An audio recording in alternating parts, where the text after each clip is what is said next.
그죠? 또 걸음걸이뿐만이 아니라 뭐 예를 들면 소원을 어떻게 해야 되느냐 이런 그 내용까지도 전부 다 익히게 되는데 그런 것들을 뭐라 하냐면 습이라 그래요. 습이를 익히는데 한 6개월 정도 걸려요. 그러면 이제 이것을 제대로 익히면 그죠? 이제 그 익힌 스님은 뭐냐면 행동거지가 달라져. 익히지 않은 사람은 우리가 이제 보통 행동이 이렇게 막 좀 산란하고 번잡스러운 그런 것을 절집안에서는 뭐냐면 멋스럽다 이런 경상도 말인가요? 멋스럽다 이런 말을 씁니다. 행동이 좀 뭔가 이렇게 바르지 않고 격에 벗어난다는 거죠. 근데 예를 들면 이러한 습의를 제대로 익히게 되면 행동 하나하나가 뭐예요?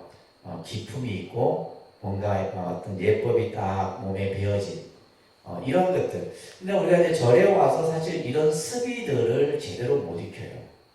왜냐하면 절에 오시는 대부분들이 그냥 하는 게 뭐예요? 눈치껏 하거든. 옆에 사람 하는 눈치 보고 그냥 절하는 거 따라하고 그러다 보니까 뭐 전부 다 이렇게 엉망인 거예요.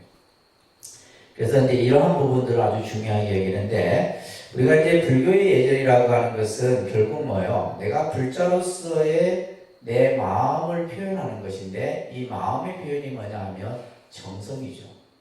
정성입니다. 사실은 어떻게 보면 틀에 박혀있는 어떤 격식이나 이런 것은 사실 불필요해요.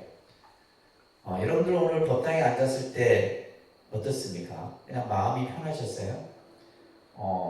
그냥 뭔가 경건하고 마음이 편했다 하면 그분은 잘 하신 거예요.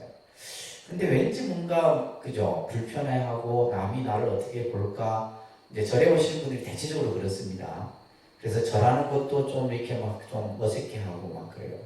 근데 사실은 어떻게 보면 내 마음의 정성만 있으면 그냥 법당에 와서 아무런 어떤 행동이나 이런 데 틀에서 벗어나도 내가 그냥 편안하게 앉아있다 가도 그 자체가 바로 뭐예요? 결국 내 마음의 모습을 그대로 표현하는 이런 것들. 그러니까 여기서 이제 마음의 표현이라고 하는 정성인데 그러한 정성의 표현 그걸 통해서 깨달음을 향한 첫 걸음이 이제 우리가 사찰에서 지켜야 될 이런 여러 가지 예법들입니다. 그래서 불교 예절의 가장 근본 정신은 뭐냐 하면 부처님을 생각하고 부처님을 항상 생각하고 그죠? 우리가 불자라고 하는 것은 결국 뭐예요? 모든 내 삶이 부처님의 가르침, 부처님의 어떤 그 법에 의해서 내 삶의 모든 것이 근본이 되는 겁니다. 그래서 부처님을 생각하고 부처님의 가르침을 새기고 그 가르침대로 행하는 이것이 바로 이제 불자로서의 기본 예법을 우리가 배우는 목적이다라고 보시면 됩니다. 특히 이제 우리가 불교 예절의 핵심은 뭐냐 하면 그죠? 경건하고 겸허한 마음을 내가 갖추는 것이에요. 그래서 내가 절에 갔을 때 부처님 앞에 섰을 때 또 불자들하고의 어떤 관계 속에서 겸허한 마음 이 겸허한 마음을 이제 불교에서는 하심이라는 말을 씁니다. 마음을 내 자신을 낮추는 거죠. 그래서 이제 우리가 절에 가면 꼭 절을 하잖아요. 그죠? 절을 하는 이유가 바로 뭐냐면 겸허한 마음을 갖추는 것이고 그것이 하심이고 그것은 결국 뭐야? 자신을 낮추고 상대방을 좀 공경하는 그걸 통해서 우리는 결국 올바른 불자의 삶을 만들어갈 수 있는 이것이 전부. 그래서 행동 하나하나 마음을 우리가 표현하는 데 있어서도 예법에 맞는 그런 어떤 표현들이 드러날 때 그렇잖아요. 우리가 이제 기본적으로 요즘에는 이제 뭐 가정에서 가정교육이라든지 학교의 교육 같은 경우 이제 그런 어떤 일반적인 교육에서는 어떤 예의 범절이나 이런 것들을 안 가르칩니다. 옛날에는 예의 범절들을 여러분들 어디서 다 배웠어요? 그죠? 뭐 집안의 어른들로부터 배운다 이 말이에요. 근데 요즘에는 이제 뭐 부모들도 그런 얘기를 잘 안 해줍니다. 그러다 보니까 여러분들 자녀들도 뭐예요? 그냥 자기 하고 싶은 대로 하고 그냥 엉망이 되는 거죠. 자, 그래서 우리가 이제 사찰에 오게 되면 이런 예절에 대한 부분들을 조금 여러분들이 잘 익히셔야 되는데, 자, 지금 앉아 계신 데서 책은 놔두시고 방석을 저기 방석 있죠, 그죠? 방석을 이 중간에 비어있는 공간에 좀 놓으시고 서보세요. 방석을 하나씩 좀 가지시고.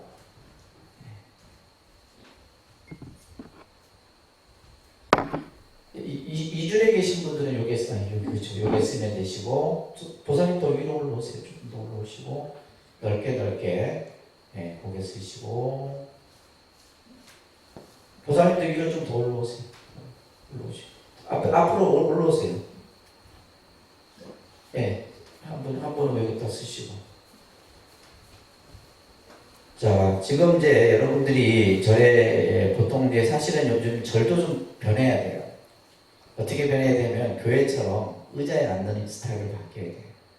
그래서 많은 사람들이 절에 가면 절하는 걸 힘들어하는 경우들도 있어요. 근데 이제 그래서 나이 드신 분들을 위해서 사실은 요즘에 사찰들 같은 경우는 교회에서 앉는 그런 의자들이 있잖아요. 이런 것들을 이제 뒤에 놓기도 합니다.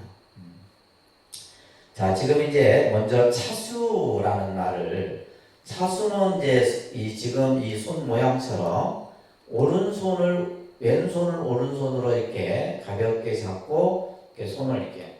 그래서 보통 이제 우리가 큰 절에 통도사나 이런 데 큰 절에 가시면 스님들이 이렇게 안 다닙니다. 팔을 막 이렇게 휘젓고 안 다녀요. 아주 좀 이제 오래된 스님들이 그렇게 다녀요. 좀 이제 좀 쉽게 말해 절밥이 좀 이렇게 되신 분들은 막 이렇게 그냥 편하게 다니는데 이제 절에 들어온 지 한 2년 차, 한 3년 차, 1년 차 이런 스님들은 항상 이렇게 차수를 하고 차수 저 자세를 하고 이제 도량을 다니게 되는데 자 여기서 이제 우리가 지금 이제 이 발이 여러분들이 부처님 앞에 항상 섰을 때는 지금 저 발 뒤꿈치가 딱 모아져서 반듯한 차렷 자세 있잖아요. 그죠? 그러니까 예를 들면 다리를 이렇게 벌리고 있으면 굉장히 보기 싫습니다. 가로프면 벌리시는 분들이 계세요. 그래서 부처님 앞에 섰을 때는 항상 발 뒤꿈치를 다 붙이고 이렇게 이제 그죠? 우리가 이제 지금 이제 차수는 여러분들이 이제 요런 형태의 그러니까 여러분들은 뭐 차수를 잘 템플스테이 같은 데 가면 이런 걸 이제 꼭 차수를 하고 이렇게 생활하도록 합니다. 템플스테이 같은 데 가면 자 그 다음에 이제 하는 것이 우리가 기본적인 합장이에요. 합장. 자 손을 한번 딱 모아보세요. 합장. 자 이 합장은 이제 손가락 10마디가 딱 붙여져야 되죠. 그죠? 그래서 합팔합자 손바닥 장자를 써서 합장이라는데 두 손이 딱 맞다는 거죠. 자, 근데 이 상태에서 여러분들 손을 한번 편하게 내려놔 보세요. 지금 내가 손을 내려놨을 때의 마음과 내가 손을 한번 다시 합장을 한번 딱 모아보세요. 뭔가 변화가 있죠. 변화를 느끼시겠어요? 예를 들면 우리가 손을 이렇게 놨을 때는 뭔가 내 마음이 분산되어진 느낌이에요. 분산되어진 느낌인데 손을 딱 이렇게 모으면 흐트러진 생각과 모든 것이 하나가 되는 그래서 중요한 사실이 여기서 뭐가 있냐면 모든 종교는 기도를 할 때 반드시 손을 모으고 하는 거예요. 성당이든 교회든 뭐든 간에 전부 그죠? 사이비 종교든 간에 그죠? 그래서 어떤 형태든 간에 뭐 손을 뭐 쌍으로 모으든 뭐로 모으든 하여튼 반드시 이 손의 이 동작을 중요하게 여기는 거예요. 그래서 손을 이렇게 딱 모으는 순간 내가 그죠? 딱 모아지는 순간에 이미 내 마음이 하나가 딱 되는 거예요. 근데 이제 불교에서의 이 합장은 너무 이렇게 턱까지 올라가시면 돼요. 내 명치 쪽에 딱 붙인 상태에서. 그래서 이것도 이제 뭐 스님들은 30분씩 이 자세로 막 있고 그래요. 처음에 잘 안 익숙해지니까. 자, 근데 여러분들 지금 합장한 모습은 뭐냐 하면 연꽃을 상징하고 있어요. 여러분들이 지금 합장을 한 두 손을 딱 모은 이 합장의 모습은 뭘 상징한다고요? 연꽃 봉오리의 모습을 하고 있는 거예요. 그래서 불교에서 상징하는 꽃이 연꽃인데 연꽃이라는 꽃은 철염상정의 특징을 가지고 있죠. 연꽃 자체는 더러운 연못에서 꽃을 피우지만 그 꽃 자체는 더러움에 물들지 않습니다. 그래서 내가 지금 다 부처님 앞에 서 있는 내 자신은 어떤 마음과 같아요? 연꽃과 같이 깨끗한 더러움에 물들지 않아요. 우리가 사는 세계는 이미 오타각세예요. 그죠? 오타각세라는 말은 오염되어 있다 이 말이에요. 그렇지만은 내 마음은 내가 당신 앞에 서 있는 내 마음은 물들지 않는 깨끗한 마음으로 내가 부처님 앞에 다 서 있습니다. 가장 아주 보기 좋은 모습이죠. 합장을 한. 그래서 이제 이 합장을 하게 되는데 우리가 보통 이제 예구를 할 때라든지 우리가 예를 들면 절을 할 때, 또 반배를 할 때, 또 기도를 할 때 이런 다양한 그죠? 이렇게 스님과 서로 이렇게 마주하고 할 때 이럴 때 이제 합장을 합니다. 그래서 경전을 읽을 때도 합장을 하고 우리가 이제 뭐 인사를 할 때도 합장하고 그죠? 불교에서는 뭐 이 합장이 가장 일반적인 이 인사의 예법이에요.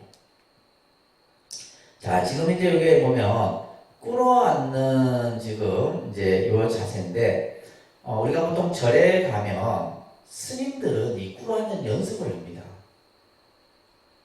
처음에 제가 갔을 때 제일 힘들었어요. 보통 뭐 이렇게 그냥 방 안에 들어가도 편하게 앉지를 못하게 합니다. 무조건 꿇어 앉아요. 꿇어 앉아갖고 어떨 때는 다리가 쥐가 날 정도로. 그래서 이제 보통 이제 통도사도 그렇고 다 큰 자리 다 그렇습니다. 그래서 꿇어 앉는 훈련을 하게 되면 얼마나 고통스러워요. 2시간씩 이렇게 꿇어 앉아 있으면 정말 막 다리가 경련이 일어날 정도로 힘듭니다. 자, 그래서 지금 저 꿇어 앉아서 지금 저렇게 합장하는 저 모습이 우리가 이제 기도하는 가장 전형적인 모습이에요. 내가 경을 읽거나 부처님께 뭔가 마음의 기도를 할 때 꿇어 앉은 상태에서예요. 그렇다고 이제 저게 이제 오랜 시간을 하지 못하기 때문에 또 이제 자세를 바꿀 수가 있게 되죠. 자, 그러면 이제 여기서 제가 뭘 가르쳐 드리냐면 이 법당이라는 공간 속에서 여러분들이 앉고 서는 것을 먼저 가르쳐 드릴 거예요. 앉고 서는 거. 제가 이제 불자님들에게 법당에서 자, 모두 자리에 앉으십시오 하면 대부분이 다 어떻게 앉아요? 그냥 이렇게 앉아요. 이렇게 앉아요. 앉으라니까 이렇게 앉을 거 아니에요. 그죠? 그러면 쓰십시오 하면 또 이렇게 일어서 이래서요. 근데 지금 우리는 이 법당이라는 공간에는 누가 계시는 거예요? 부처님이 계시는 거예요. 부처님. 부처님이 지금 내 앞에. 그러니까 우리는 지금 이런 행동은 뭐냐면 부처님이라는 개념 자체가 없는 거죠. 그래서 우리가 이제 스님들 같은 경우도 이제 여러분들이 스님들께 가서 예를 들면 절을 할 때도 요것을 잘 익혀 주셔야 돼요. 자, 그러면 이제 어떻게 이제 앉느냐라고 했을 때 앉는 방법은 간단합니다. 자, 그 상태에서 자, 반배 앉을 때도 항상 반배를 먼저 합니다. 반배를 하고 자, 그 상태에서 이제 나중에 절하는 거하고 연계되어 있는 동작인데 반배를 한 상태에서 대부분의 이제 사람들이 보면 이것을 반듯하게 안 펴요. 상체를 안 핀 상태에서 요쯤 되면 그냥 내려가려고 해요. 요쯤 되면. 왜? 승질들이 다 급해. 그러니까 천천히 펴서 상체를 반듯하게 펴야 되는데 피지 않고 지금 반배를 한 상태에서 어중간한 상태에서 지금 어떻게 돼요? 내려가려다 보니까 어떻게 되겠어요? 모든 무게중심이 어디로 갑니까? 무릎 쪽으로 가게 돼 있어요. 한번 이렇게 해보세요. 이 상태에서 한번 지금 무릎을 굽힌다 생각해보면 내가 앞으로 안 넘어지려고 모든 이 머리 무게가 엄청나잖아요. 그죠? 머리, 상체 이 모든 무게가 내 무릎에 가기 때문에 그렇게 이제 절을 하다 보면 무릎이 가버립니다. 그래서 이제 절을 많이 해서 무릎이 안 좋은 사람들은 절하는 방법이 잘못된 거예요. 그래서 반드시 자, 반배를 하시고 상체를 세웁니다. 다 세우고. 그리고 여기서 중요한 것은 뭐냐 하면 여러분들이 법당에 들어오시면 제일 먼저 지금 내가 부처님 앞에 섰어요. 서서 부처님을 어떻게 해요? 바라보고. 부처님을 바라보는 것. 우리가 부처님을 우러러보는 것을 불교의 용어가 있어요. 첨앙이라는 용어를 씁니다. 따라합니다. 첨앙. 첨앙이라고 하는 표현을 써요. 첨자는 볼 첨자, 본다 이래요. 앙자는 우러를 앙자를 써서 우러러 내가 부처님을 보는. 근데 우리가 이제 절에 다니는 대부분의 불자들이 이 부처님을 바라보는 훈련이 안 돼 있어요. 부처님을 바라보는. 맨날 어디만 봐요? 땅바닥만 봐. 기도를 할 때도 마찬가지고, 저 법당에 들어왔을 때도. 내가 법당에 딱 들어온 순간에 지금 부처님의 눈과 내 눈이 어떻게 돼요? 마주쳐야 돼요. 눈으로 여러분들이 부처님을 바라볼 수 있어야 돼요. 어떤 마음으로? 그죠? 존경하고 거룩하고 우러러보는 마음으로. 그런 마음으로 보셔야 돼요. 그런 마음을 가지고 거룩한 모습으로 부처님을 다 보는. 그러면 부처님께서는 여러분들에게 답을 주십니다. 또 대화를 한다면 이 대화는 서로 말로 하는 것이 아니라 눈과 눈으로서 대화가 이루어져요. 그런 훈련들이 돼야 됩니다. 그런 훈련들이 되는데, 그래서 우리가 보통 이 종교 신앙에 있어서 가장 중요한 부분이 어떤 요소냐 하면 감성적 요소예요. 감성적. 그러니까 내 마음이, 여러분들 마음이 메말라 있으면 절에 와서 기도를 해본들 아무런 그게 없어요. 뭐가 없냐면 이 감성이 결여되어 있으면 감흥이 일어나지 않습니다. 이 감흥이라는 말도 불교 용어 중에 아주 많이 쓰여진 용어예요. 그러니까 감흥. 감흥은 쉽게 얘기해서 느낌이에요. 느낌, feel. 내가 지금 법당에 들어왔는데 법당에서 느끼는 감정, 이게 느껴져야 됩니다. 느껴져야 돼요. 쉽게 얘기해서 우리가 이제 이 공간이 주는 분위기라고 하죠. 분위기. 지금 아까 여러분들 3층의 대법당의 분위기와 지금 2층의 이 설법전의 분위기가 같아요. 어떻게 들려요? 어떤 느낌으로 달라요? 다릅니다. 근데 예전에는, 우리가 작년에는 이 2층이 주법당이었어요.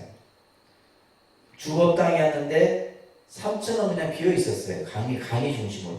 그러다가 올해 이제 3층에 삼존부를 모시고 불단을 조성하고, 그러면서 이제 우리가 새벽 예불, 사시기도, 저녁 예불, 주로 이제 뭐요? 종교 의식을 3층에서 하다 보니까 달라요.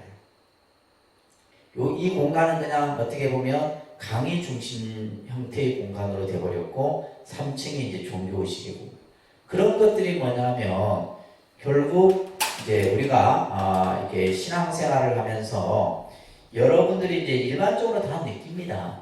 그래서 이제 뭐 우리가 흔히 뭐 영험이 있는 사찰 뭐 이런 걸 얘기를 하잖아요. 그런 것들이 전부 이런 감성, 감흥에서 나오는 거예요.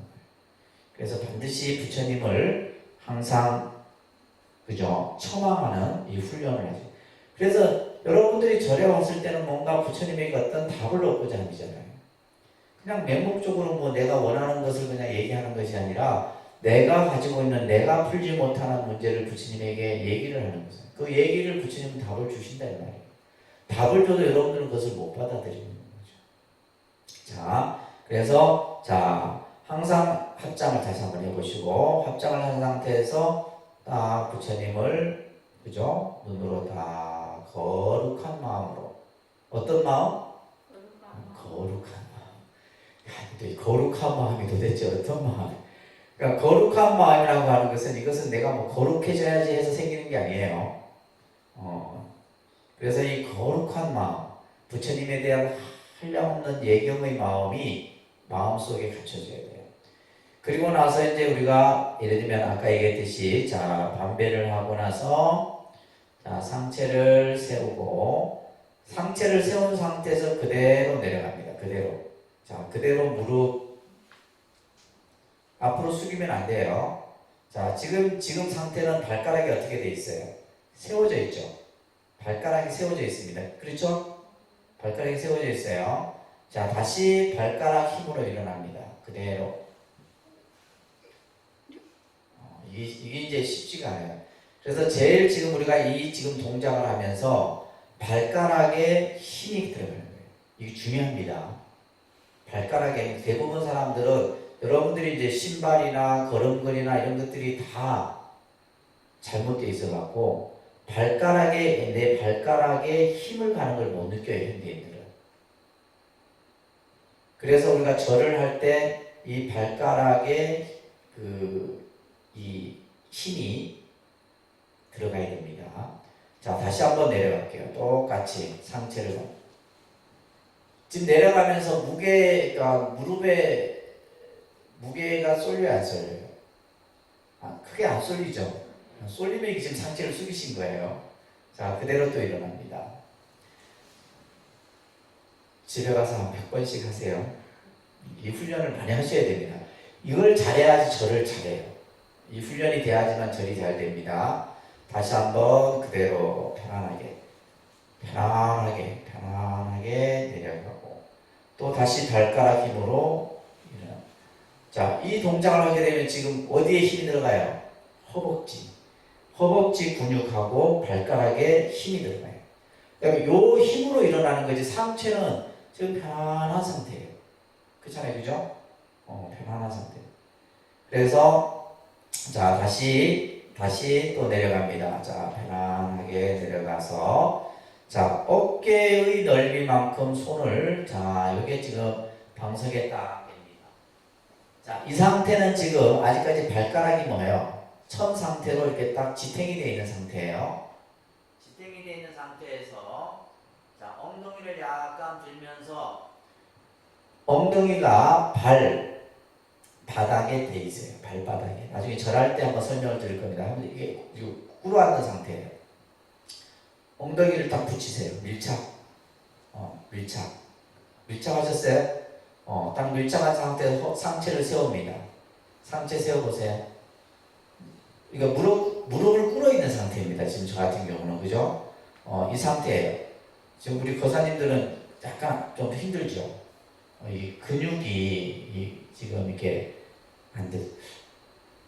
지금 보시면 왼발 엄지가 오른발 엄지를 살짝 대면서 발등에 내 엉덩이가 밀착이 돼야 돼요. 발바닥이 지금 이렇게 돼 있잖아요, 그죠? 그럼 이 바닥 위에 엉덩이가 있죠. 그렇게 딱 밀착을 하셔야 돼요. 약간 방석 위에 올라오셔야죠. 약간 올라오셔야 됩니다, 방석 위에. 네. 그런 상태에서 딱 꿇어앉아. 허리 반듯하게 세우시고. 그러면 지금 왼발 엄지가 오른발 엄지 하나를 딱 덮고 있는 정도예요. 이렇게 하게 되면 무릎을 내가 꿇어앉아 있어도 굉장히 편안한 상태가 됩니다.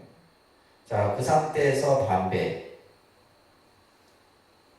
합장하고 반배합니다. 자, 그러고 나서 여기 이제 꿇어앉는 거예요. 이게 꿇어앉는 겁니다. 꿇어앉는 거고, 아까도 얘기했듯이 꿇어앉아 있는 시간을 오래 못 가져요. 그러면 내가 예를 들면 편하게 앉고 싶다 할 때는 어떻게 해야 되냐면, 자, 지금 다시 어깨 넓이만큼 손에 방석에 대인 상태에서 엉덩이를 약간 들면서 다리를 쌍으로 꼬으세요. 쌍으로. 그렇죠? 꼬은 상태에서 그대로 앉습니다.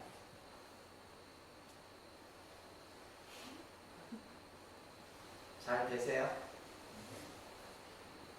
그대로 앉는 거예요.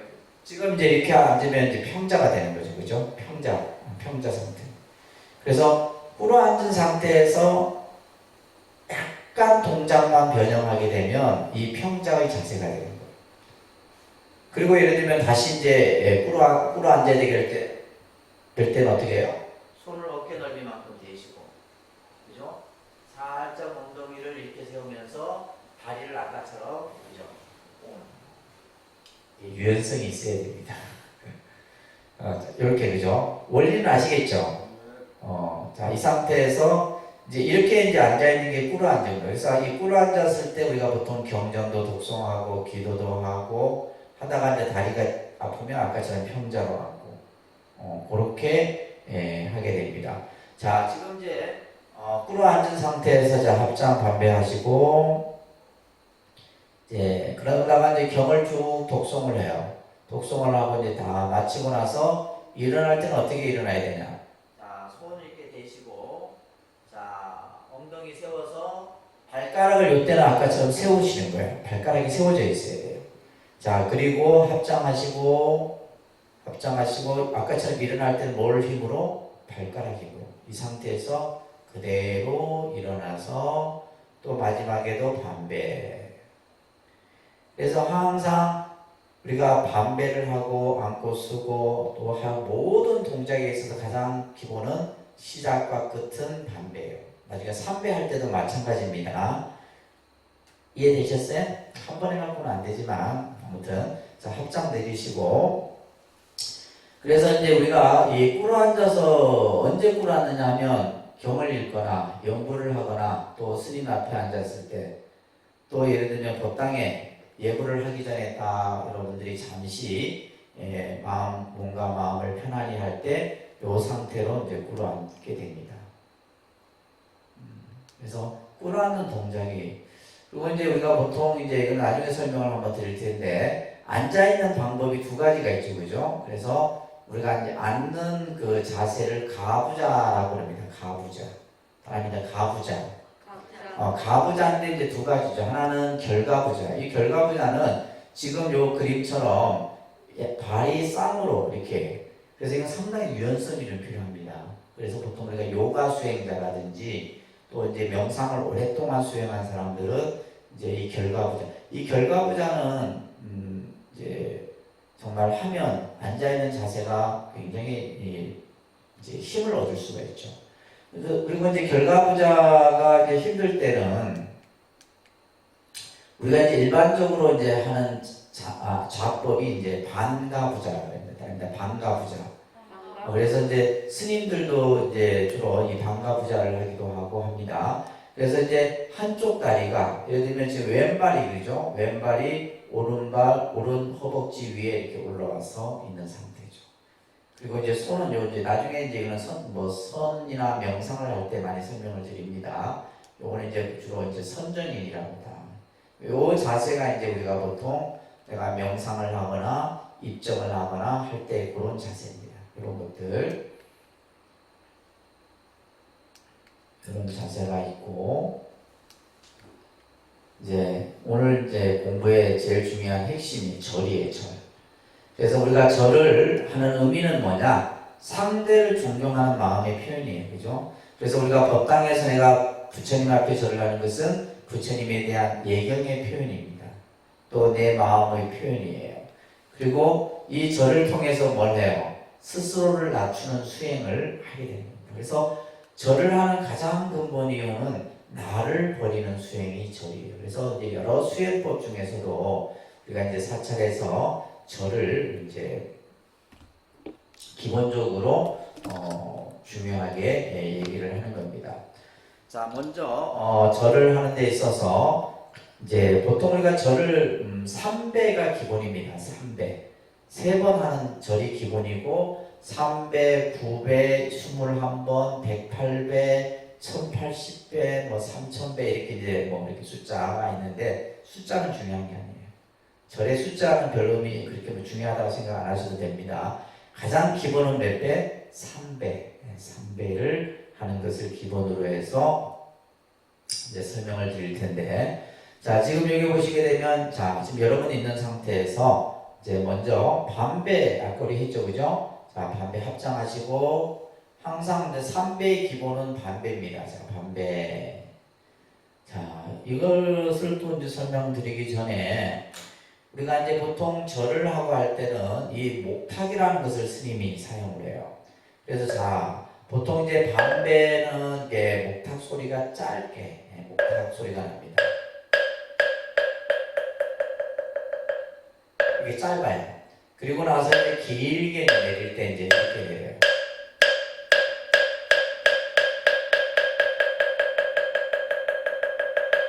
그러니까 예를 들면 이제 지금 이제 우리처럼 반배하세요. 이제 예를 들면 큰절 하세요. 이렇게 이제 설명은 지금 배울 때 하지만은 우리가 보통 이제 의식을 하거나 할 때는 이제 목탁 소리를 듣고 여러분들이 따라하는 거예요. 그렇죠? 목탁 소리를 듣고 따라하는 것이지 옆에 사람이 한다고 따라하고 이러면 안 되는 겁니다.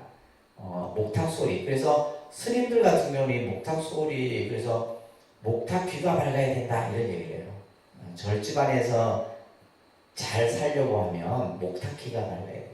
왜냐하면 스님들 같은 경우는 공양하는 것도 목탁으로 알리죠. 예를 들면 차를 마시는 그런 어떤 뭐 차담 시간도 목탁으로 알리죠.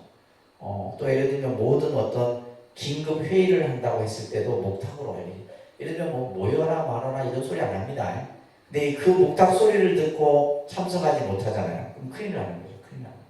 그래서 목탁 소리가 굉장히 중요한 겁니다. 자, 담배. 자, 그리고 나서 이제 목탁을 길게 치면 이제 내려가는 거예요. 자, 아까 했던 원리대로 자, 어깨 넓이만큼 손 붙이시고 자, 여기에서 지금 제가 지금 손을 이렇게 붙인 상태에서는 어떤 상태예요? 엉덩이가 내 지금 이 그 허벅지하고 내 이 다리하고 딱 붙어져 있으셔야 돼요. 엉덩이를 띄우지 마시고 자, 이 상태에서 사실은 어떻게 보면 허리가 약간 유선형처럼 그래서 우리가 허리 안 좋은 사람도 저를 제대로 하면 허리 디스크가 났습니다. 의학적으로 그래요. 근데 잘 하는 걸 이제 그 기본대로 안 하니까 이제 안 되는 거예요. 그래서 허리를 약간 엉덩이를 밑으로 쭉 내린다는 느낌으로 딱 이런 상태, 그죠? 자, 그러면서 약간 엉덩이를 들면서 아까처럼 내 엉덩이가 발바닥에 딱 붙이세요. 발바닥에 붙였습니까? 이때까지도 손은 지금 이 상태가 돼야 돼요. 아시겠죠? 자, 이 상태에서 그 다음에 이제 그 다음 동작이 중요한 동작이에요.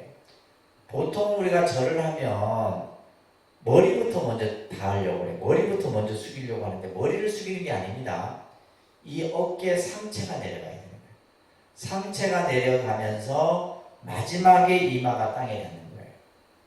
그러면 상체를 숙이기 위해서는 어떻게 해야 되겠어요? 숨을 들여 마셔야 되겠어요? 내쉬어야 되겠어요? 숨을 내쉬어야 됩니다. 그래서 사실 이 절은 호흡과 같이 이루어지는 겁니다. 자, 지금 여러분들 이 상태에서 숨을 편안하게 내쉰다는 느낌으로 어깨 상체를 숙이세요. 그리고 마지막에 이마를 땅에 댔습니다. 이마를 땅에 댔다. 자, 이마를 땅에 댔죠? 자, 그리고 두 손을 딱 뒤집어서 내 귀까지 딱 들어올립니다. 귀까지 딱 들어올리세요. 자, 덮고 상체 세우면서 자, 엉덩이 들면서 발가락을 세우고 합장을 하고 그리고 발가락 힘으로 일어나는 거예요. 그래서 절을 처음 할 때는 동작 하나하나를 천천히 익히세요. 천천히 익히셔야 됩니다. 그리고 몸에 완전히 익어지고 나면은 정말 108배 한 번만 해도 하루에 엄청나게 그 에너지가 순환이 돼요. 에너지가 순환이 됩니다. 그래서 실질적으로 이제 절을 운동학적으로 이렇게 하는 분들이 많습니다. 어떤 신앙적인 개념하고 달리. 그래서 이 자체가 하나의 전체 내 몸의 에너지를 그냥 끌어올리는 거예요.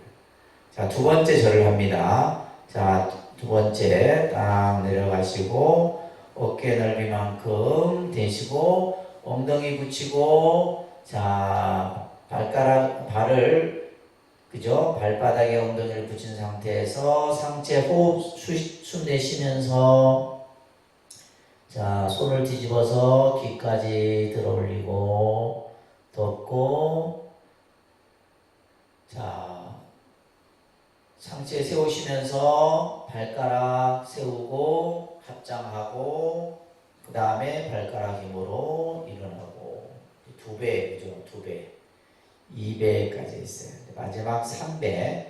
자, 3배 할 때 마지막에 이제 우리가 이제 지금 이마를 땅에 대한 상태죠. 그죠? 이마를 땅에 대고 손을 이렇게 지금 이 동작은 뭐냐 하면 이 지금 손을 이런 식으로 이제 우리가 귀에 여기까지 이렇게 올리잖아요. 이거는 어떤 의미냐면 부처님을 예경하고 부처님을 받듭니다라고 하는 그런 의미예요. 상징적인 그렇게 이렇게 딱. 그래서 옛날에는 뭐 보면 이제 막 이 손가락이 벌어지거나 이러면 안 돼요. 딱 붙여서. 그리고 뭐 또 이 손 모양을 이쁘게 한다고 막 이렇게 하고 막 이렇게 하는데 이것도 안 되면 딱 반듯하게 딱 반듯하게 핀 상태에서 이렇게 해서 딱 이렇게, 그죠? 마지막 세 번째 절에는 뭐냐 하면 고두레라는 것을 하게 되는데 이 고두레가 중요한 거예요. 그러면 고두레는 어떻게 하냐면 지금 내가 했죠. 덮고 고개를 약간 들면서 손을 내 이마에 넣어라. 이렇게 되는 거예요. 이마에. 그리고 손을 피면서 상체를 세워서 일어나는 거예요. 그래서 이 고두레라고 하는 것은 나중에 설명드리겠지만은 내가 부처님에게 절을 하고 싶은 마음은 한량없는 마음이에요.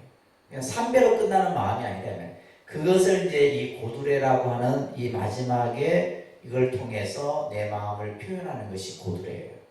그래서 따라합니다. 고두레. 고두레라고 하는 것이 중요한 거예요. 그래서 우리가 이제 내가 마지막 부처님께 기도를 할 때도 고두레의 상태에서 내가 내 마음의 기도를 다 올리는 거예요.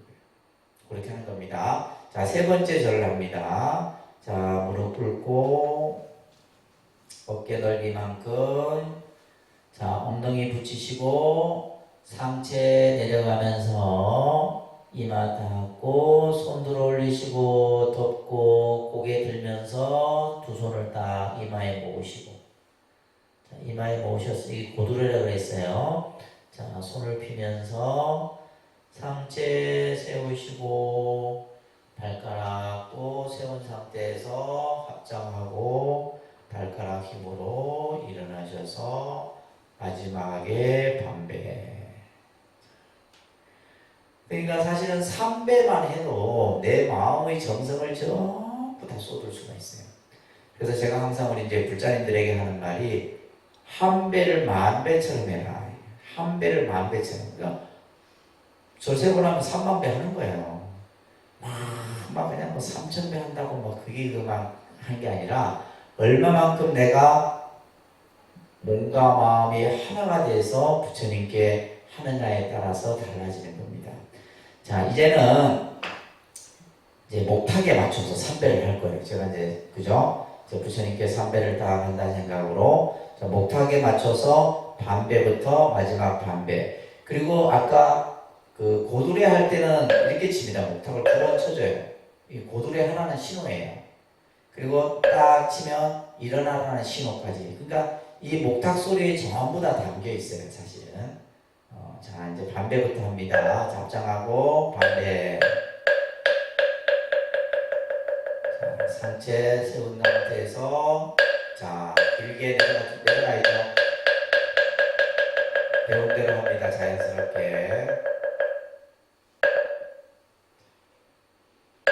자, 이렇게 한 번쯤 일어나라는 거죠. 합장하고 그러면 일어나야죠. 다 길게 입에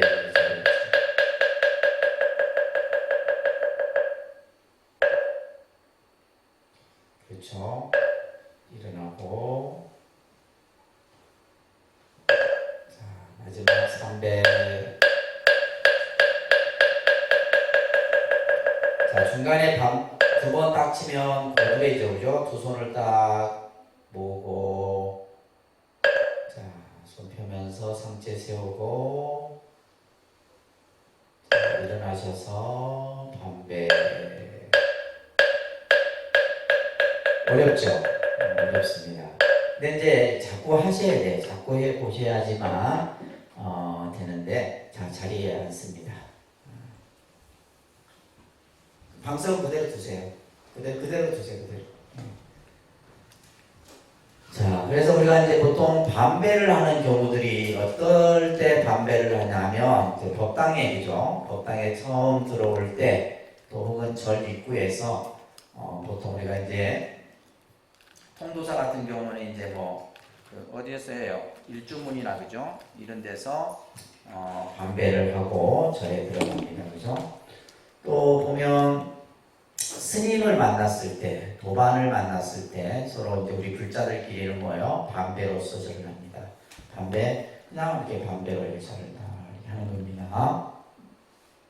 그리고 앞에서 얘기했듯이 우리가 절을 시작하거나 마칠 때, 그죠? 전과 마치고 나서 반배를 합니다.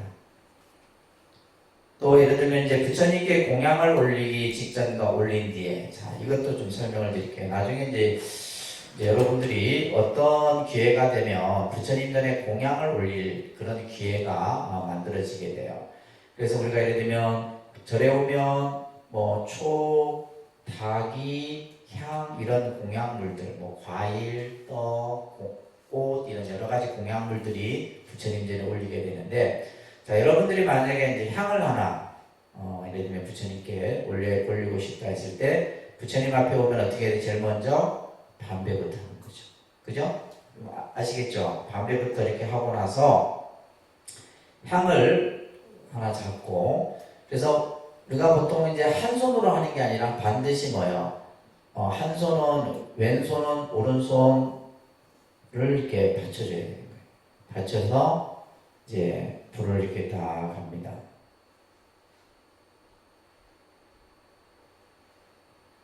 그리고 나서 이제 이렇게 약간 불꽃이 있는데 이 향 같은 경우는 뜨겁지 않습니다. 그냥 살짝 해도 이렇게 입으로 훅 불어 끈다거나 이러면 안 돼요. 살짝 이렇게 하면 어떤 분은 이렇게 하다가 막 꾹 눌러갖고 또 꺼져갖고 또 다시 끼우고 그래요. 그냥 살짝만 하면 돼요. 그리고 나서는 그 다음에 중요해요. 그 다음에 이제 이 향 같은 경우는 이제 부처님 전에 올리게 불을 지금 지핀 상태잖아요. 그죠? 불을 해서 이렇게 지금 끈 상태다 이 말이에요. 그리고 나서는 이것을 이마에다 이렇게 내 이마 정도 높이까지 이것을 정대한다 그래요. 정대. 따라합니다. 정대. 그렇죠. 이런 용어들이 어렵죠. 그죠? 정대. 이마에 딱 이렇게 올려서, 그러니까 이마에 이렇게 올린 상태에서 부처님께 공양을 올리는 거죠. 그리고 나서 두 손으로 꽂고 나서 마지막 이제 공양을 올리고 나서도 반배.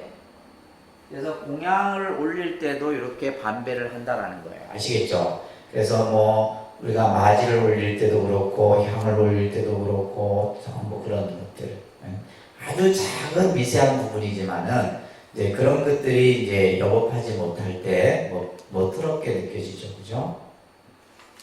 이런 것들은 이제 여러분들이, 자, 그래서 이제 오체투지는 우리가 아까 했던 이제 기본적인 우리가 사찰에서 하는 절을 오체투지라고 합니다. 따라합니다. 오체투지.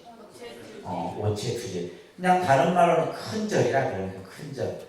큰 절. 이제 큰 절 3번 하세요. 오체투지를 하는 겁니다. 그래서 이 오체투지는 이제 신체의 5 부위가 땅에 닿는 거죠. 그죠? 두 무릎이 땅에 닿고, 두 팔꿈치가 땅에 닿고, 마지막 뭐요? 이마가 땅에 닿는 거예요. 이마.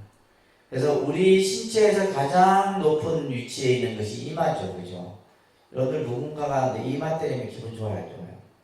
기분 나쁩니다. 왜냐하면 내가 가장 소중하게 여기는 곳이라 이게. 근데 이 가장 소중한 이마를 땅에 닿는다라고 하는, 땅에 내가 이마를 대인다라고 하는 것은 뭐예요? 가장 내의 높은 부분을 가장 낮은 곳에 낮추는 거예요. 이것은 뭐예요? 상대를 가장 높이는 겁니다. 그래서 이 오체투지를 통해서 상대를 가장, 우리가 예를 들면 부처님께 내가 절을 하게 되면 부처님에 대한 최상의 예를 내가 갖추는 거죠. 그래서 지금 이게 이마가 땅에 닿이고, 지금 요게 지금 아까 우리 손 동작 이렇게 했죠. 그죠? 두 손을 딱 반듯하게, 귀의 높이만큼 딱 반듯하게 받들어서 이렇게 하는 겁니다. 그래서 합장반배를 하고 아까처럼 무릎을 꿇고 엉덩이를 발 뒤꿈치에 붙여야 돼요. 자, 지금 요 동작이에요. 근데 이제 보통 이제 사실은 이 발에 엉덩이가 붙여지는데 이분은 약간 살이 찌신 분이야. 이게 되면 살이 찌신 분이에요. 보통은 이제 우리가 그러니까 엉덩이가 어떻게 돼요?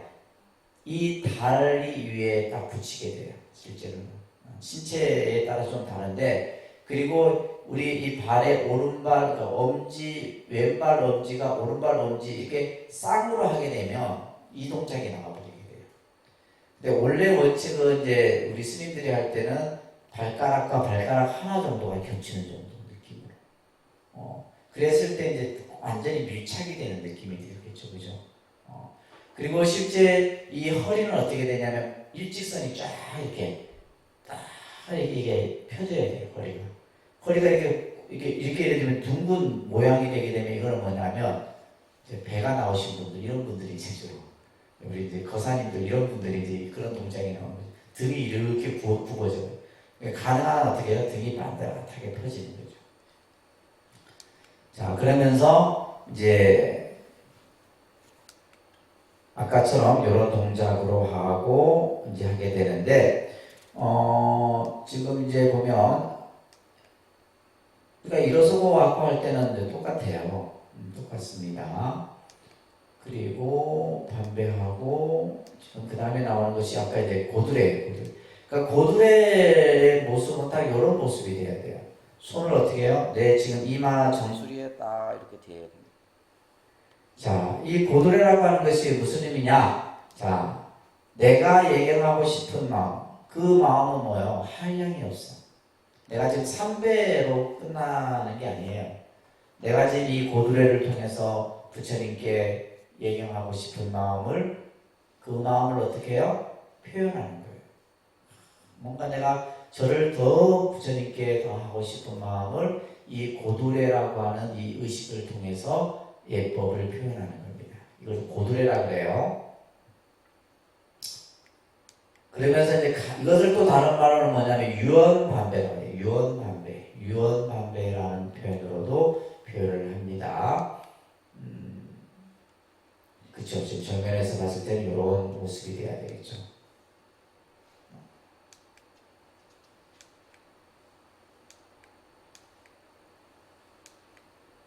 그렇죠? 자, 그렇게 여러분들이 오늘 좀 배우셨고, 자, 교재 한번 보겠어요, 교재.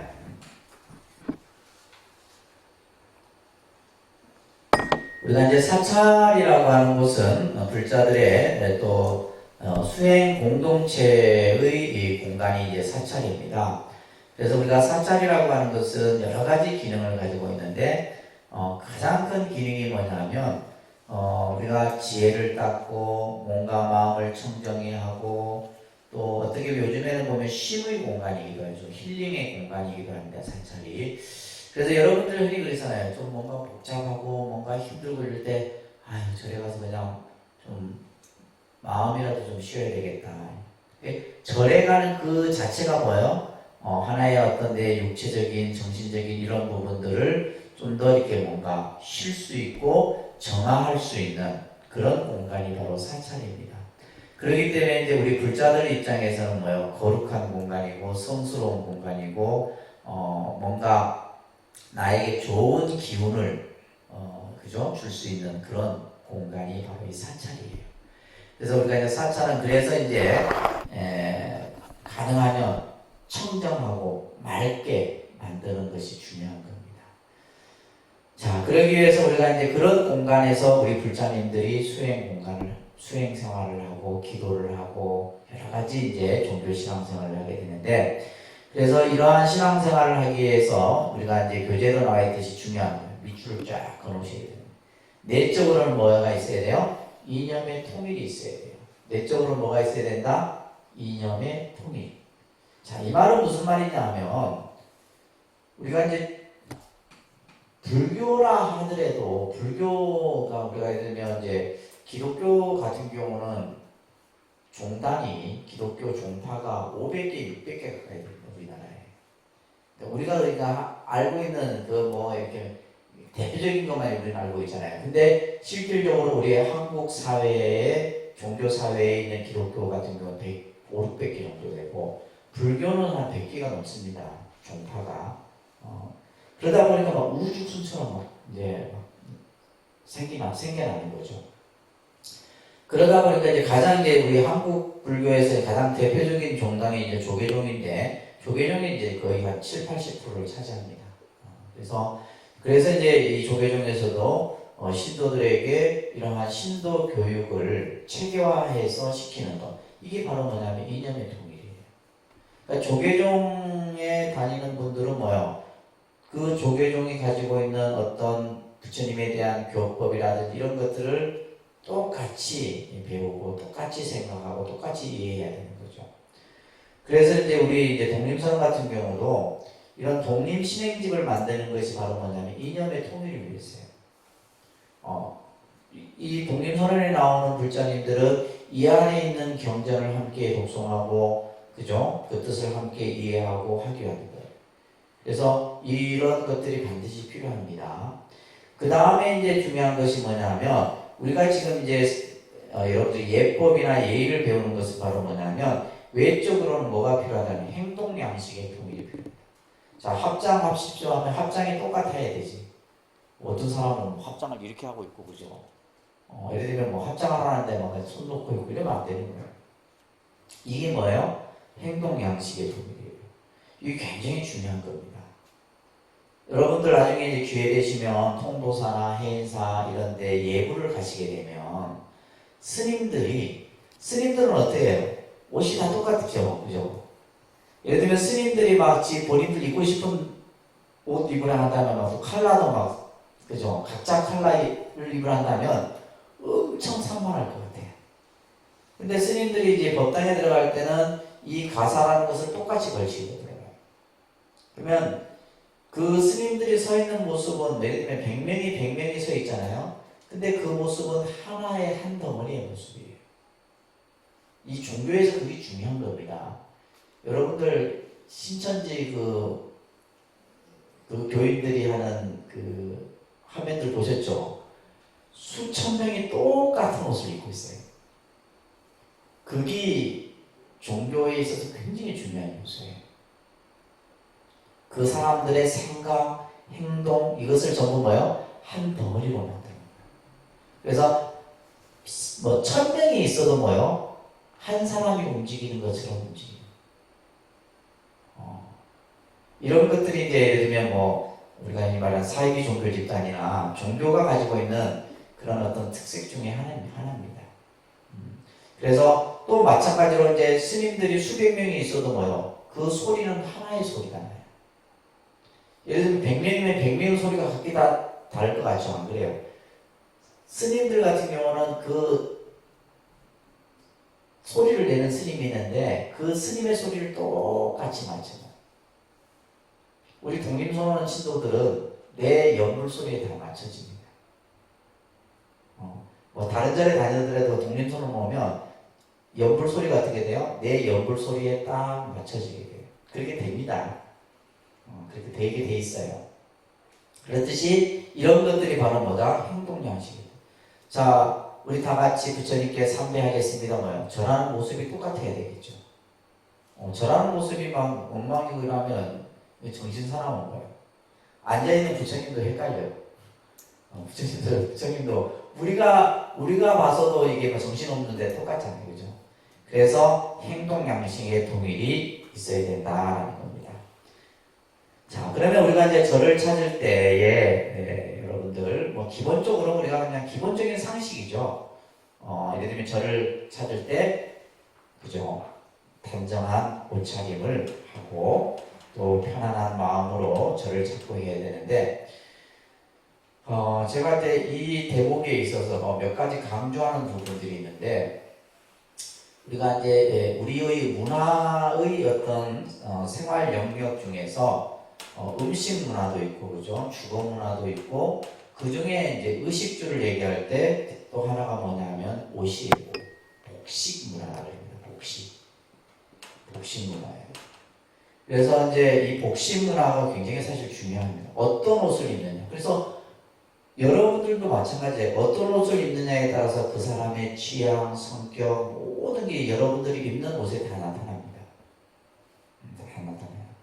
그래서 옷이 그만큼 우리 삶에 끼치는 영향이 크다라는 겁니다. 근데 우리 스님들은 지금 우리 이제 스님들 같은 경우는 일반적인 일상복은 승복을 입어요. 이제 이 승복도 보면 딱 스타일이 제가 이제 대학에서 이제 이쪽을 조금 연구를 했었는데 이 스님들이 입는 승복은 조선시대 때 평민 복장이에요.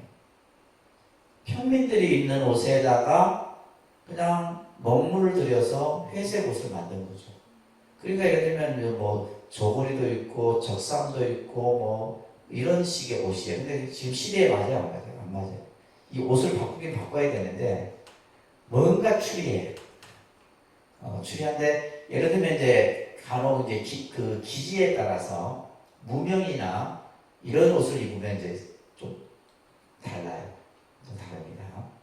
그래서 근데 지금 제가 입고 있는 옷은 장삼이에요. 이건 장삼이라고 합니다. 이거는 뭐냐면 중국의 황제들이 입던 옷을 또 이렇게 만든 거예요. 이건 중국에서 건너온 옷이에요. 중국에. 예. 그래서 중국의 황제들이 그러니까 누가 생각해? 스님 뭐 이렇게 주름 치마를 입고 계십니까? 이게 주름이 있잖아요. 주름. 이거 황제들이 입는 옷 스타일이에요. 그런데다가 지금 이제 우리 같은 경우는 이제 요걸 또 이제 수화죠. 이것을 가사라고 합니다. 가사. 그래서 이제 보통 우리가 여러분들 법복이라는 말을 많이 쓰잖아요. 법복. 그죠? 법복이라는 말을 많이 쓰는데 이 법복은 다른 말로는 법의라고 해요. 법의. 법의라고 하는데 불교에서의 법복은 이거 하나를 얘기하는 겁니다. 이 가사. 스님들이 수하는 가사. 이 가사는 법의 상징이에요. 법의 상징. 그래서 이 가사는 아무나 못 걸치는 거죠. 못 걸칩니다. 그리고 이 가사에는 전부 뭐가 있냐면 풍계가 다 있어요. 풍계가 있어갖고 여기 다 있습니다.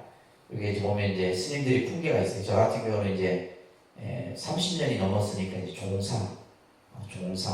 요 위에가 이제 뭐냐면 대종사인데 대종사는 한 50년, 60년 돼야지 그 자격을 받을 수가 또 함부로 못 받습니다. 그래서 일반 스님들이 마지막 올라갈 수 있는 단계가 종사 단계예요. 이런 이제 풍계들이 여기 전부 가사에 따르게 되어 있는데 그래서 여러분들이 간혹 불자들이 보면 여러분들이 입는 옷을 그냥 법복 이렇게 하는 사람들이 있어요. 굉장히 잘못된 겁니다. 여러분들이 입는 옷은 뭐예요? 스님들은 승복이니까 여러분들은 뭐예요? 불자복이지, 불자복.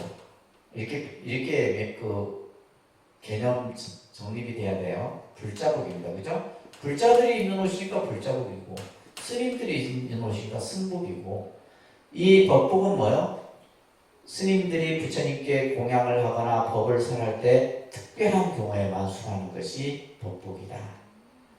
그래서 저는 이제 이렇게 가만히 지켜보면 우리가 기독교, 천주교, 불교 중에 가장 옷을 대충 입고 오는 분들이 누군지 아세요?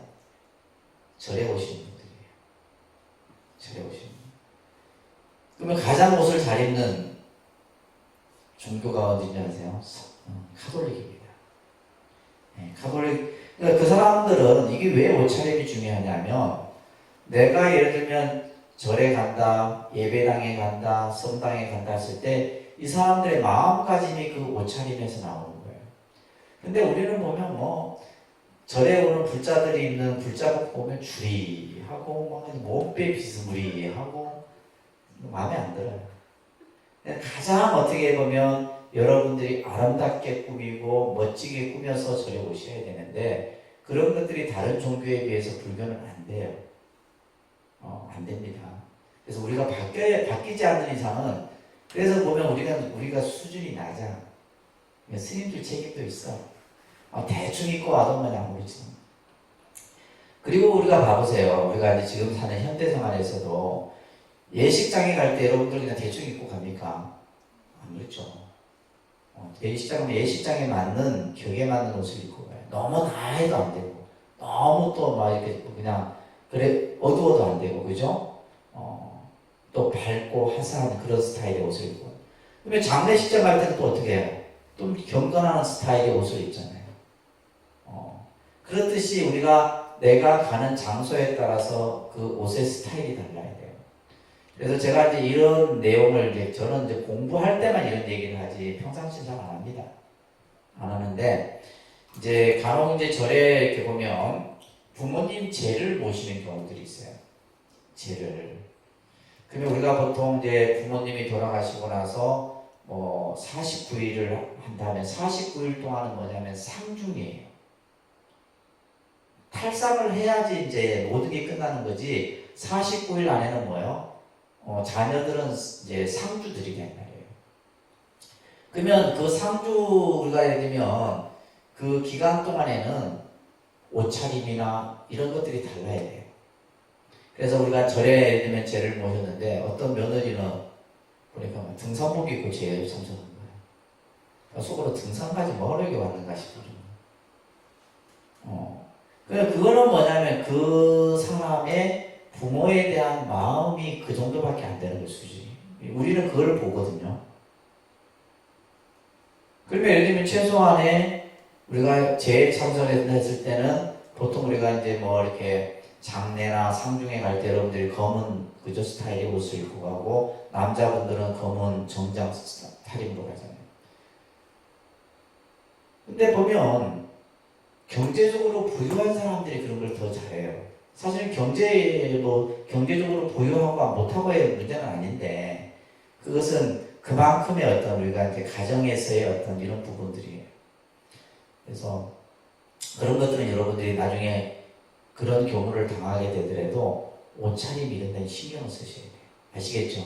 그 옷차림을 보고 다릅니다. 여러분들이 경건한 옷을 입고 예를 들면 제를 지내겠다 보면 스님들 마음가짐도 달라요. 그런데 와서 뭐 그냥 등산복 입고 앉아있고 청바지 입고 앉아있고 그러면 제 안 지내주고 싶어요. 솔직한 심정이에요. 저 같은 경우는. 그래서 이제 제가 공부할 때 이제 이런 말씀들을 뭐 지나가듯이 제가 말씀드리지만 어떤 그런 것들을 잘 하셔야 됩니다. 그래서 우리가 이제 절에 올 때는 그죠? 좀 정갈하고 깔끔하고 좀 내가 입어도 좀 가장 좀 이렇게 잘 갖고서 오세요. 그래야 됩니다. 그냥 분명 내가 그냥 말을 못하겠어. 자, 그 다음에 이제 우리가 보통 이제 도량에서의 예의들은 이제 여러 가지 설명들이 밑에 나오는데 이런 것들은 뭐 상식적으로 이제 알시는 내용들이고 그래서 이제 우리가 인사예법 같은 경우 아까 우리가 반배법이라든지 합장하는 자세라든지 그죠? 그 다음에 삼배하는 것 이런 것들이 이제 쭉 설명이 되어 있는데 특히 이제 예법에도 보면 우리가 반배 인사법에 밑에 보시게 되면 뭐 예도 여러 가지가 있죠. 입으로 하는 인사, 또 무릎은 굽혔지만 머리가 땅에 닿지 않는 인사, 또 이마가 땅에 닿는 것, 이것을 정례라 그러는데 가장 최상의 예법이 이제 이 정례의 예법이죠. 그 다음에 접종례라 그래서 아까 여러분들이 절을 할 때 뭐예요? 두 손으로 이렇게 딱 받들듯이 하는 거 있죠, 그죠? 이것을 접종례를 의미하는 겁니다. 그리고 이제 부처님 당시 때는 부처님 발 아래 절을 하는 정례불족이라고 하는 예법들이 있었다. 보통 우리가 이제 여러분들 육아의 그 풍습에서는 그래서 여러분들 장례 기간에는 부모가 돌아가시면 절을 2번 하죠. 장례식장에서. 그는 육아의 풍습에 따른 겁니다. 그래서 지금 석시효감에도 나와 있듯이 일반적으로 절을 2번 하는 것은 음양의 의미에서 2번을 하게 되는데 우리가 이제 불교에서 3번 절을 하는 것은 어떤 의미예요? 바로 불법승 삼보에게 공경과 예배의 의미에서 3번의 절을 하는 겁니다. 그래서 이제 이 2번과 3번의 절하는 차이점들은 이건 상식적으로 그죠? 여러분들 이해하시면 되겠고 그 다음에 아까 오체 투지를 우리가 잠깐 함께 하셨는데 그 밑에 보시면 이제 육조 해령 스님께서 하셨던 말씀을 여러분들이 좀 가슴에 새길 필요가 있어요. 절이라고 하는 것은 본래 교만하고 거만함을 꺾는 것인데 어찌 머리가 땅에 닿지 않느냐. 그죠? 우리가 절을 통해서 내 마음을 겸허하고 또 낮추는 자기 자신을 하심하는 이런 수행인데 어찌 머리가 땅에 닿지 않느냐. 이렇게 부딪히면서 나라는 것을 내세우면 허물, 죄가 생기고 제 공로를 잊으면 그 복이 한량없느니라. 그래서 항상 우리 불자들은 자기 자신을 낮추고 상대를 늘 존중하는 이런 이제 불자가 되어야 되는 겁니다. 그리고 밑에 이제 절의 형태 보면 삼배법이 있고 고두법, 그 다음에 장계법이 있는데 장계라는 것은 어떤 형태냐면 이거예요. 우리가 보통 이제 합장 중에도 장계 합장이 있습니다. 나중에 여러분들 하시게 되는데 요런 이제 형태가 장계합장이에요. 무릎을 붙인 상태에서 엉덩이를 띄우고 상체를 반듯하게 세우는 게 장계합장이라고 합니다. 장계합장이고, 그 다음에 이제 때로는 이제 이 한쪽 다리를 왼쪽을, 그러니까 보통 오른쪽을 땅에 닿이고 왼쪽을 세워서 이렇게 하는 예법도 있고, 이런 이제 여러 가지 예법들이 있어요.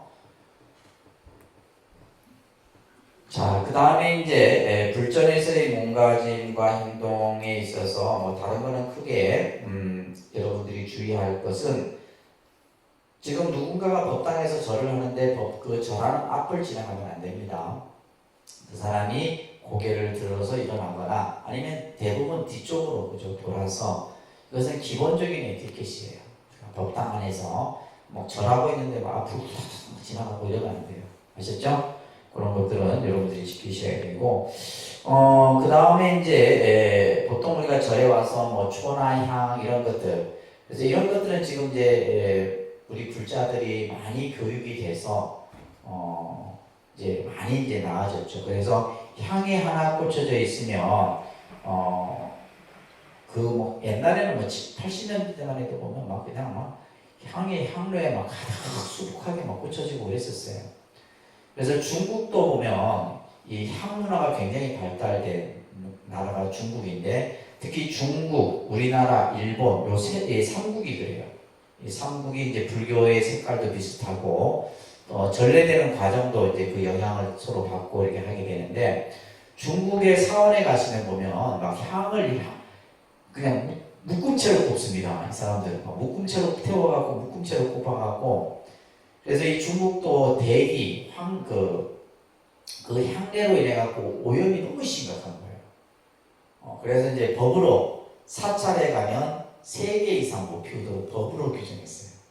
중국 같은 경우는 원체 막 중국인들이 막 향을, 그래서 중국 사람들은 향을 꽂고 나서 어떻게 하냐면 반드시 또 향내를 자기 몸으로 이렇게 막 해요. 그래서 이제 중국 사람들은 그 자기가 불단에 피운 향을 이렇게 훈수 이렇게 함으로 인해 갖고 예를 들면 나쁜 기운을 몰아내고 건강하고 이런 어떤 그런 믿음을 그 사람들은 가지고 있어요.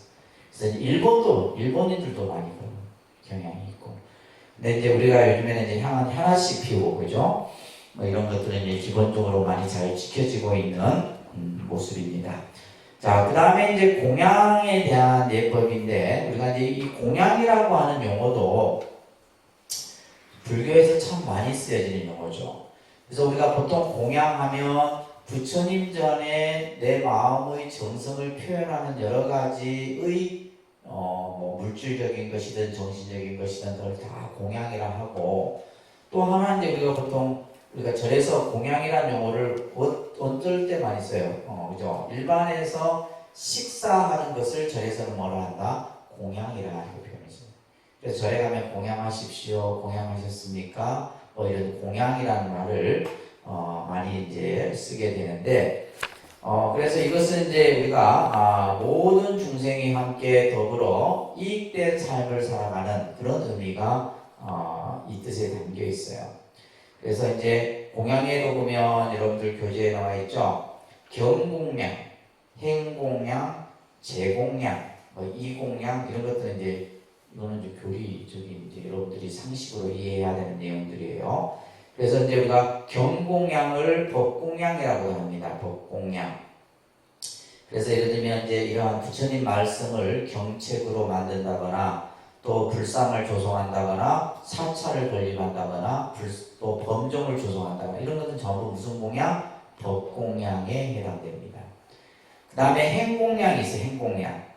이것을 관행공양이라고 하는데, 요즘 말로 얘기하면 사찰에서의 자원봉사의 개념들이 전부 행공양이에요. 그래서 예를 들면 이 행공양은 이제 어떤 우리가 뭐 도량을 청소한다거나 도량을 가꾼다거나 이런 것들이 전부 그죠? 봉사를 한다거나 이런 것들은 전부 무슨 공양? 행공양에 해당이 되는 거예요. 그 다음에 이제 제공양 같은 경우는 음식이나 꽃이나 과일이나 향이나 초 이런 것들을 부처님 전에 올리는 것을 제공양 이렇게 표현합니다. 이렇게 이제 불교에서는 주로 이제 기독교 같은 데서 전부 뭐 헌금 이런 개념으로 다 총괄해서 표현하는데 불교에서는 전부 공양의 개념으로 표현을 합니다. 공양의 개념.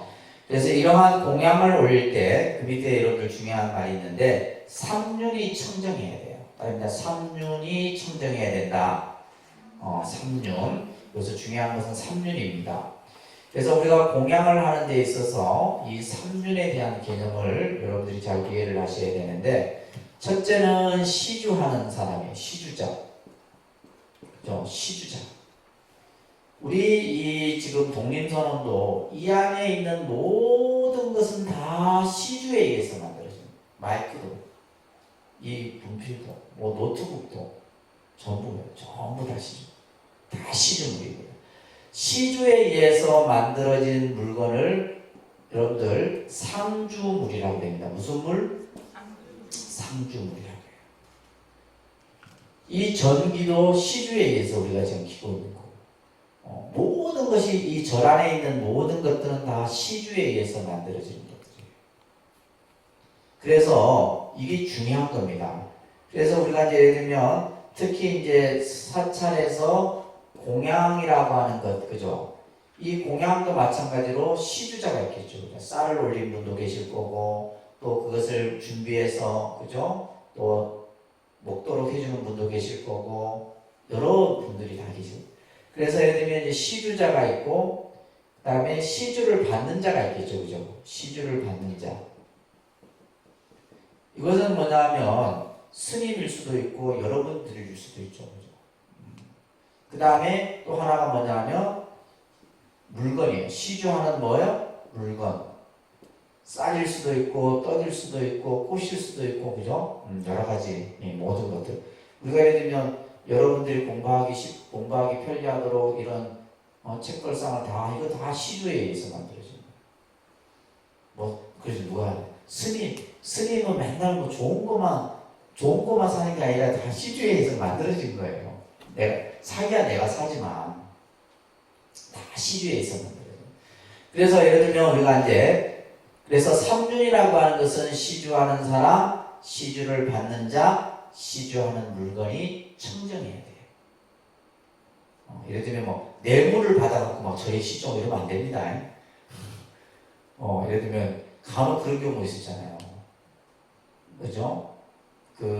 간혹 뉴스에 보면 막 땅 속에 막 돈을 그죠?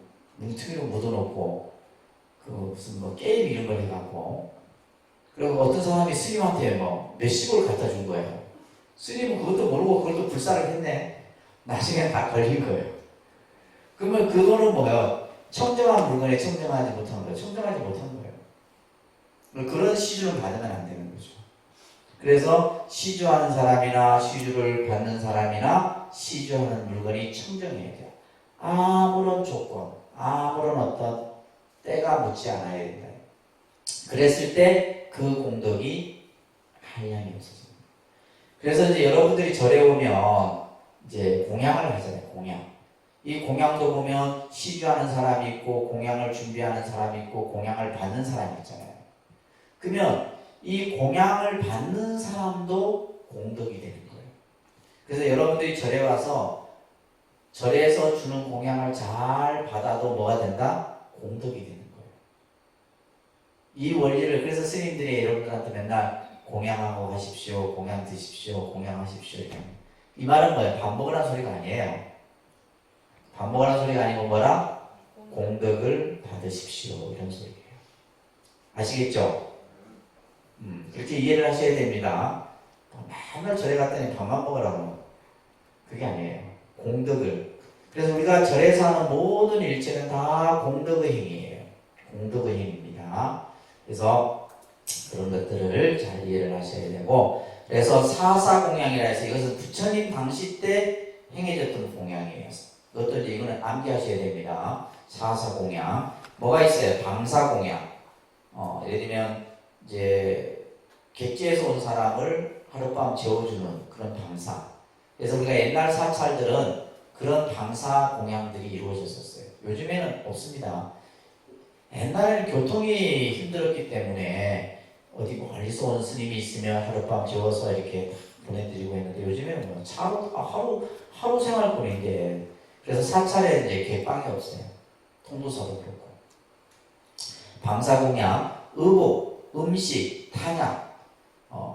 그래서 여기 이제 음식 같은 경우는 이제 왜냐면 부처님 당시 때는 사찰에서 음식을 조제하거나 이렇게 만들질 않았습니다. 전부 뭐에 의해서 시주에 의해서 다 공양을 받았거든요. 여러분들 알고 있는 뭐야? 탁밥, 그죠? 걸식을 통해서 공양을 수용했기 때문에 이 사사공양 중에 음식 공양이 들어가게 되는 겁니다. 그 다음에 이제 육법공양은 요즘 이제 우리 현대 불교에 와서 행해지는 대표적인 공양이 육법공양입니다. 육법공양. 그 다음에 이제 오종공양, 뭐 이런 다양한 공양의 종류들이 있다라는 거. 이 공양에 있어서 제일 중요한 것은 바로 뭐다? 시주하는 사람이나 시주를 받는 사람이나 또 시주하는 그 물건이 뭐여야 된다? 청정해야지 그 공덕이 한량이 없다라는 거. 이런 것들 여러분들 잘 이해를 하시면서 그 다음에 이제 그 밑에 보시게 되면 법회에 참석하는 얘기가 나오고 있죠, 그죠? 그 다음에 스님에 대한 예법, 경에 대한 예법, 뭐 이런 내용들이 나오고 이거는 나중에 뒤에서 또 한번 다루도록 하겠습니다. 자, 오늘 첫날인데